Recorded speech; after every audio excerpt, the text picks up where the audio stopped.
Hello my lovely viewers, কেমন আছো তোমরা? আবার চলে এসেছি নিউ আর একটা ব্লগ নিয়ে। আশা করি তোমরা সবাই খুব ভালো আছো, আমিও ভালো আছি। মা পার্লারে এসছে, কাঁদিতে একটু কাজ ছিল, সেই জন্য মা পম্পা বসে বসে খাচ্ছিল, আমাকেও মা খাইয়ে দিল। আর মা আসা মানে পার্লার খোলার টাইমে ঝাড় দেওয়া, রুমেরটা মোছা, ঠাকুরকে জল দেওয়া সব কিছুই মা করে। আর প্রত্যেকটা স্টুডেন্ট প্র্যাকটিস করছিল, কেউ আইব্রো প্র্যাকটিস, কেউ ডিকট্যান, কেউ মেকআপ, কেউ ফেসিয়াল, কেউ হেয়ার কাটিং, যে যার মতো করে প্র্যাকটিস করছিল।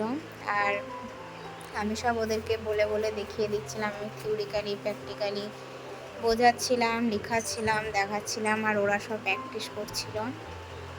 আর সামনের সপ্তাহে আমার ব্রাইডাল বুকিং আছে, সেই জন্য কদিন পার্লার এর ক্লাস অফ থাকবে স্টুডেন্টদের। আর আমাদের আজকে সংক্রান্তি, মানে আমি পার্লার আজকে যাইনি, এডিটটা করছি সংক্রান্তির দিনে। তো পার্লারের ব্লগটা মানে আগের দিনই করা আছে, এটা আগের দিনের। আর আজকে সংক্রান্তি, আর আমাদের সংক্রান্তিতে মনসা পোতা, তারপরে নিরামিষ ভাত তরকারি করা, বাউস্ত বাড়ানো, বাউস্তকে দেওয়া, নিয়ম রিচুয়াল যেগুলো থাকে সেগুলো সব আছে।